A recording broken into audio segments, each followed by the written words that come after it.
Thank you, Mr. President. Distinguished delegates, Mr. Secretary-General, ladies and gentlemen, I am honoured by the opportunity to address the Security Council at this critical juncture. I am not here as an expert. I stand before you merely as a witness, as someone who has seen and cannot look away. I went to Bangladesh last March as a UNHCR Goodwill Ambassador to see what I could possibly contribute in responding to the massive humanitarian needs unfolding there. Nothing could have prepared me for the extent and depth of the suffering I saw. An 18-year-old woman, who I'll call Layla, is chief amongst my memories. One of the 720,000 stateless Rohingya refugees who fled violence and abuse in Myanmar's Rakhine state since last August, Layla fled her burning village with her infant son, Yusuf. As she cradled Yusuf in her arms, she described to me how her husband was forcibly taken from her village and how he had not been heard from since. How, 5 days later, these same people returned, setting fire to her home and forcing her to flee alone with her baby. She saw her uncle killed by men with knives. She told me, "When I saw this, I just ran."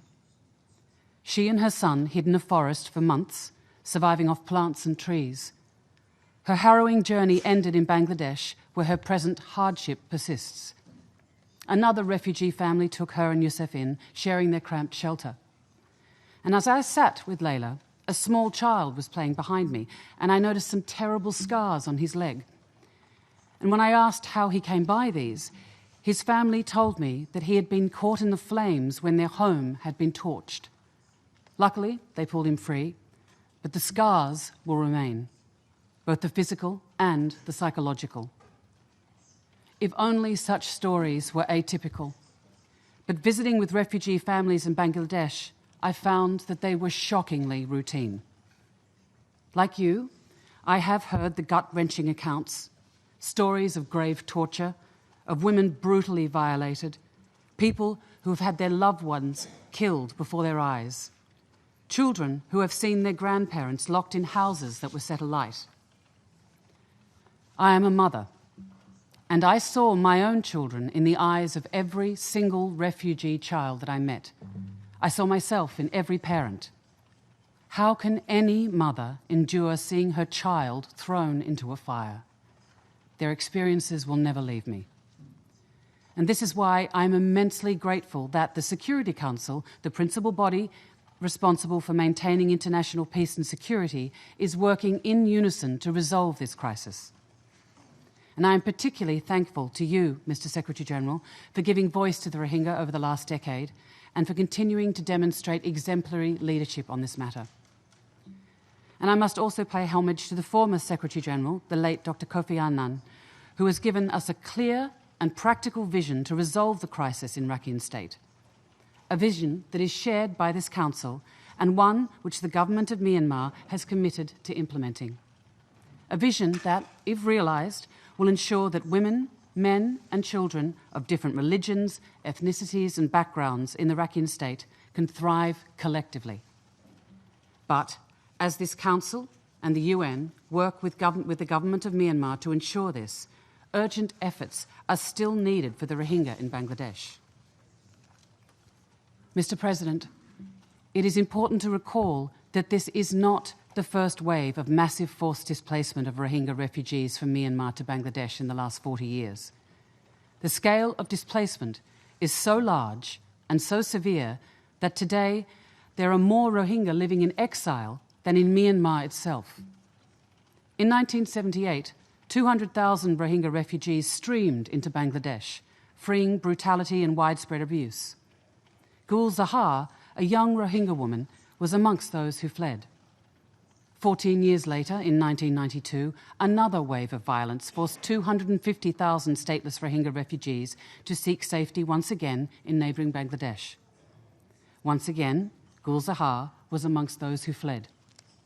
Today, there are 900,000 stateless Rohingya refugees in Bangladesh. Gul Zahar, now 90 years of age, is sadly amongst them once more. 4 decades following her initial flight, Gul lives in abject poverty in Bangladesh, with the sole wish that her great-grandchildren will have a better future. The need for this future to transpire inside Myanmar has never been more urgent. If we fail to act now, Gul's grandchildren, like thousands of others, will be unable to escape this relentless cycle that generations of Rohingya have experienced. Mr. President, Bangladesh's recent response, receiving over 700,000 refugees in a matter of months and providing them safety, is one of the most visible and significant gestures of humanity in our time. But the needs are vast. The suffering is acute. Much more international support is needed. Thanks to the efforts of the Bangladeshi government, the host communities, UN agencies, NGOs, and the refugees themselves, life-saving efforts have ensured that the Rohingya refugees have endured the monsoons largely unscathed. Yet, as you yourselves have seen, they continue to live in squalid conditions. With only 33% of the refugee operation funded, amounting to less than 70 cents per person per day, this is not surprising. Rather, it is quite embarrassing. Many Bangladeshi villages living nearby with very little to call their own have been helping the Rohingya refugees over the past year. If people with so little can step up, why can't we do better? Refugees need to feed their families. They need clean water and sanitation facilities to wash, to cook, to clean. They need a secure shelter to weather monsoons and the heat. Their children need an education. Their grandparents need to be cared for. But they need more than just food and water, informal schools, temporary shelter. They need a future. In the refugee settlements in Bangladesh today, women who were raped in Myanmar are now giving birth to children. These children, already burdened by statelessness, are likely to carry this stigma for the rest of their lives. So many women, like Layla, among their children, continue to be vulnerable to abuse and exploitation. Many are still battling the scars of trauma and injury they received before and during their flight to Bangladesh. It is imperative that governments, development and humanitarian agencies, the private sector and individuals work in solidarity to find innovative ways to help the refugees and the Bangladeshi host communities. Mr. President, the focus of our efforts must be to provide the much-needed support inside Bangladesh whilst working to ensure conditions in Myanmar are conducive to returns.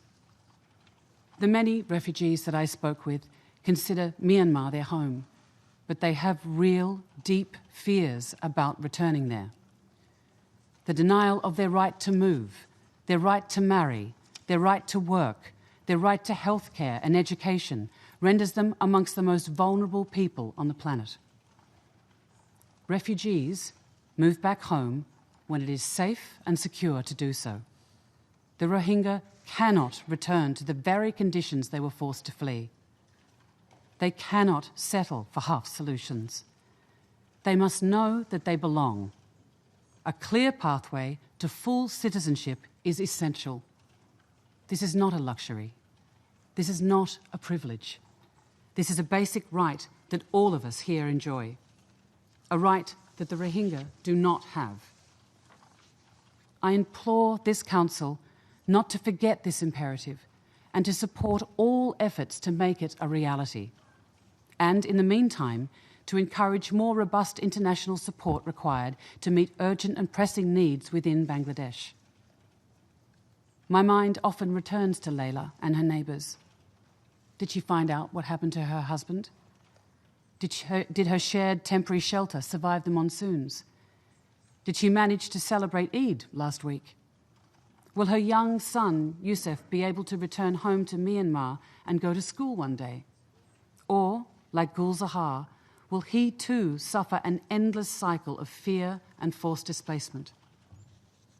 Mr. President, together we need to change the future of Layla, of Yusuf, of Gul Zahar, and of the Rohingya living in Myanmar, in Bangladesh and beyond. There are no shortcuts. There are no alternatives. We have failed the Rohingya before. Please let us not fail them again. Thank you.